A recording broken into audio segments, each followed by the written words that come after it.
তাহলে মূল বিন্দু 0, ভূমি বরাবর x অক্ষ, উল্লম্ব বরাবর y অক্ষ। এখন এখানে মানটা বসাবা, এই যে 5.5 থেকে শুরু করবা, ঠিক আছে? এখানে 5.5 থেকে শুরু করে এই সাইডে দিয়ে এই কলাম দিয়ে চলে আসবা, ঠিক আছে, অবিচ্ছিন্ন। তাহলে আমরা এখানে মনে করো 5.5 নিলাম, তারপর এখানে 10.5 নিলাম, তারপর হচ্ছে যে 15.5 নিলাম, তারপর হচ্ছে 20.5, তারপরে 20 পরে 25.5, 30.5, 35.5, 40.5, 45.5।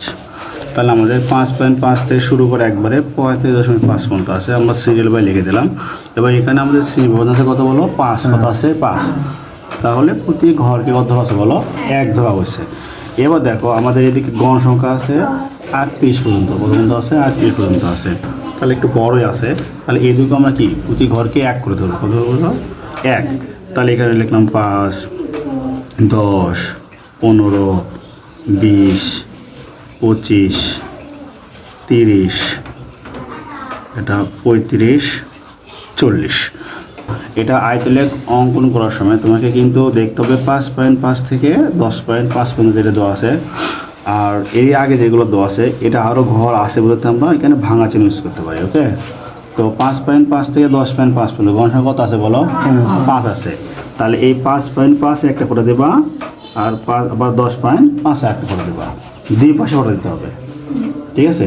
আবার দেখো 10.5 থেকে 15.5 কত আছে বলো? 17।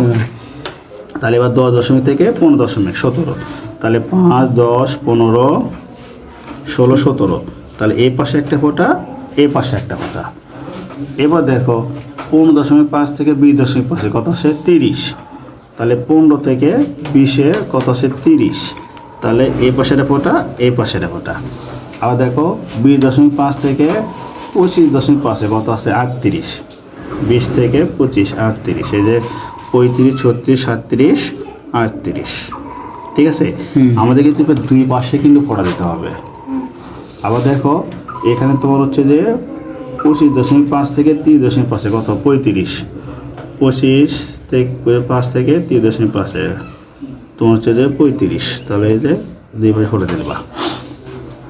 31.5 থেকে 35.5 কত আছে? 10। তাহলে তোমার হচ্ছে যে তাহলে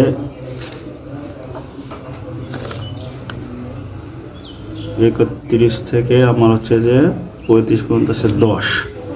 তাহলে 5, 10, তাহলে এখানে দেবো একটা, এখানে দিলে একটা। দেন এরপরে দেখো আমাদের 35.5 থেকে 40.5 কত আছে বলো? এখানে একটা 30 হচ্ছে তোমার 30.5 থেকে 35.5 আমাদের কত ছিল? 10। তাহলে 10 বছর হয়েছে। এবার দেখো 35.5 থেকে 40 পরে কত আছে? 7 আছে।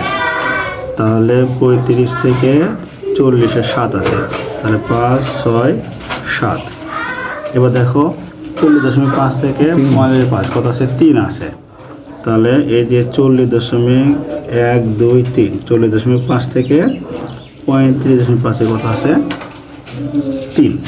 এটা বসানো শেষ হয়ে গেলে তোমরা কি করবো? আগে এই যে উপরে যে মাথাগুলো আছে না, যে বিন্দু দিলে দিছ, এই বিন্দুগুলো আগে যোগ দিয়ে নিবা, এই বিন্দুগুলো আগে যোগ দিয়ে নিবা, ঠিক আছে?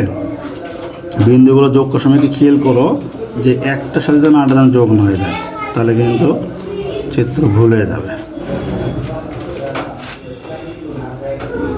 ঠিক আছে? উপরের বিন্দুগুলো যোগ হয়ে গেলে এখন এখান থেকে দাগানো শুরু করবো। এই যে উপর থেকে দেখবো প্রত্যেকটা তোর দাগে দুটো করে বিন্দু আছে, দুটো বিন্দু খুঁজে খুঁজে যোগ করে দিও,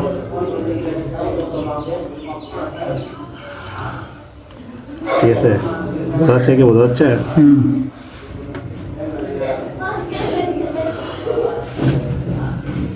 সবগুলো যোগ করে দেবো একেবারে। যোগ করার সময় খেয়াল করো যেন দাগ যেন সঠিকভাবে যায়, আমার যেন বাঁকা না হয়। তাহলে দেখো এই যে যেগুলো আসছে যোগটা হওয়ার পরে এখন এগুলো তুমি হচ্ছে যে হালকা করে একটা গাঢ় করে দিবা, একটু বোঝার জন্য, গাঢ় করলে হবে, না করলে হবে, ঠিক আছে। তাহলে দেখো আমরা কিন্তু এক্স অক্ষ বরাবর কী বসছে বলো তো, অবিচ্ছিন্ন শ্রেণী ব্যক্তি, আর ও অক্ষ বরাবর কি গণসংখ্যা। এটা কলম দাও তো। তাহলে এই পাশে লেখার জায়গায় নাই, আমি উপর দিয়ে লিখে দিলাম, নিচে দিয়ে লিখবা